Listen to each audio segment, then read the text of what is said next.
दंगल में आज बात हरियाणा की, जहां एक बयान से चुनावी माहौल में गर्मी पैदा हो गई। दिल्ली से सिर्फ 180 किलोमीटर दूर कैथल में एक बयान दिया गया। बयान देने वाले हरियाणा के पूर्व मुख्यमंत्री और मौजूदा केंद्रीय मंत्री मनोहर लाल खट्टर हैं। मनोहर लाल खट्टर ने चुनावी रैली में 2021 के एक वाकये का उल्लेख किया और इसके द्वारा कांग्रेस को कटघरे में खड़ा किया। मनोहर लाल ने कहा कि पंजाब के कुछ लोगों ने किसानों के मुखौटे लगाकर दिल्ली में उत्पात मचाया। मनोहर लाल के इस बयान पर विपक्ष की प्रतिक्रिया आनी थी, तो कांग्रेस ने पलटवार करते हुए कहा कि बीजेपी किसान विरोधी। वहीं हरियाणा चुनाव में इस बार बड़े बड़े दावे ठोकने वाली आम आदमी पार्टी ने सारे गड़े मुर्दे उखाड़ दिए और बीजेपी पर हमला किया। अब प्रश्न ये है कि मनोहर लाल खट्टर को ऐसे बयान देने की जरूरत क्यों पड़ी। अभी हाल ही में कंगना रनौत के 3 कृषि कानून वाले बयान पर हंगामा मचा था, जिसके बाद उन्हें खेद व्यक्त करना पड़ा। हरियाणा जैसे राज्य में जहां किसान किसी भी पार्टी का पासा पलट सकते हैं, वहां किसानों की नब्ज को टटेलने की कोशिश आखिर क्यों की। तो आज हरियाणा के चुनाव में किसानों की धमक पर भी हम बात करेंगे। क्यों ये मुद्दा 5 अक्टूबर को होने वाली वोटिंग में बड़ा मुद्दा बन सकता है। क्या मनोहर लाल खट्टर ने तोलमोल के बयान दिया है या फिर उनका ये बयान बैकफायर कर जाएगा। तो आज इन्हीं सब सवालों पर हम बात करेंगे, लेकिन उससे पहले देखिए हमारी ये विशेष रिपोर्ट।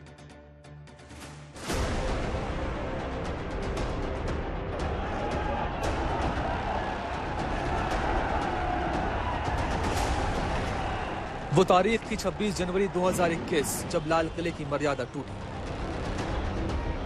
जब ट्रैक्टर परेड निकाल रहे किसानों की भीड़ लाल किले तक पहुंच गई। सिंघू बॉर्डर से आए और हिंसक भीड़ की शक्ल में लाठी डंडों से पुलिस कर्मियों पर हमला बोल दिया।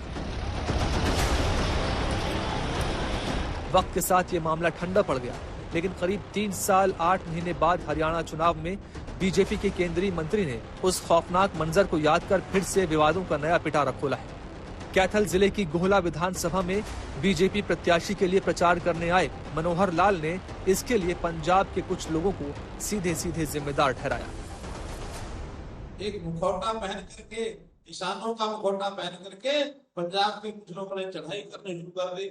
हमने 1 साल तक वो भी भुगता तो नहीं भुगता, लेकिन उसके पीछे मंशा क्या थी, सरकार को रास्ते किया जाए, कैसे सरकार को उखाड़ा जाए, हरियाणा सरकार को कैसे उखाड़ा जाए, केंद्र सरकार को कैसे उखाड़ा जाए।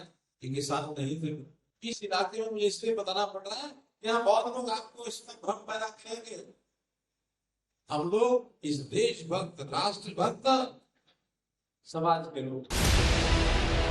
मनोहर लाल के बयान यूं ही नहीं है। हरियाणा और पंजाब के किसानों में काफी फर्क है। वो इसी के जरिए सियासत की नई लकीर खींचना चाहते हैं। आपको बता दें, 1 नवंबर 1966 को पंजाब को विभाजित करके पंजाब और हरियाणा जैसे 2 राज्यों का गठन हुआ।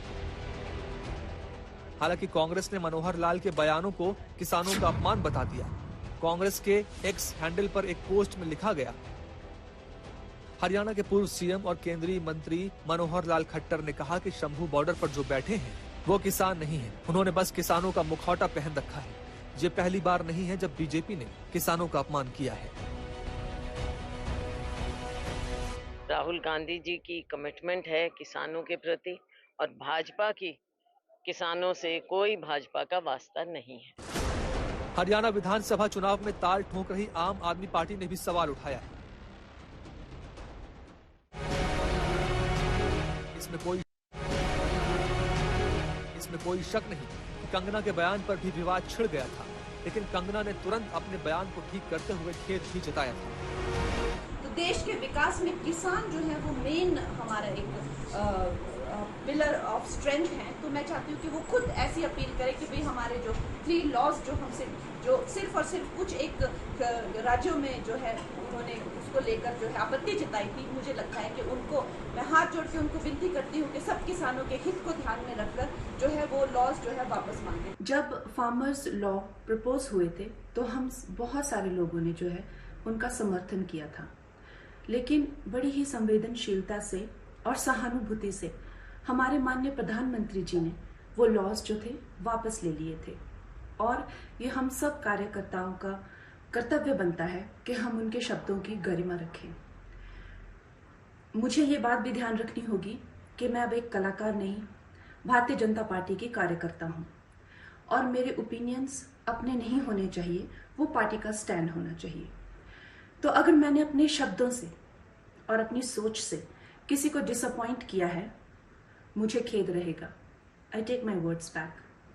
कंगना के बयान पर बीजेपी ने तुरंत पल्ला झाड़ा। कंगना को भी आगे आकर खेद जताना पड़ा। दरअसल हरियाणा की एक बड़ी आबादी खेती-बाड़ी से अपनी आजीविका कमाती है। ऐसे में बीजेपी नहीं चाहती कि चुनावों पर इस तरह के बयानों का कोई असर हो। किसान आंदोलन के दौरान हरियाणा में भी कृषि कानूनों का विरोध देखने को मिला था। ऐसे में मौजूदा समय में किसानों पर सवाल उठाने का खामियाजा बीजेपी नहीं उठाना चाहती है। इसलिए बीजेपी ने अपने मैनिफेस्टो में किसानों के लिए वादों का पिटारा खोल दिया और बीजेपी के दिग्गज नेता लगातार किसानों के मुद्दे पर कांग्रेस पर हमलावर हैं। कांग्रेस ने किसानों को भी हमेशा वोट बैंक के रूप में ही देखा है। कांग्रेस ने हमेशा किसानों को पानी के लिए तरसाया है, जबकि भाजपा उनकी समस्याओं का समाधान कर रही है। राहुल बाबा को अभी किसी एनजीओ ने पकड़ा दिया है कि एमएसपी बोलने से वोट मिल जाएंगे। राहुल बाबा, एमएसपी का फुल फॉर्म मालूम है क्या आपको? एमएसपी किसको कहते हैं मालूम है क्या? खरीफ का क्रॉप कौन सा है, रबी का कौन सा है, कुछ मालूम है क्या? किसानों का मुद्दा भावनात्मक है। अन्नदाताओं को निराश करके चुनाव जीतना टेढ़ी खीर की तरह है, खासकर हरियाणा जैसे राज्य में। इसके लिए बीजेपी हो या कांग्रेस या दूसरी पार्टियां सभी दिल खोलकर किसानों के पक्ष में वादे कर रहे हैं। लेकिन हरियाणा के पूर्व सीएम और मौजूदा केंद्रीय मंत्री मनोहर लाल के बयान का किसान क्या मतलब निकालता है, ये नतीजे वाले दिन यानी 8 अक्टूबर को ही पता चल सकेगा। फिलहाल तो सियासी रण में इसकी चर्चा तेज है। आज तक ब्यूरो।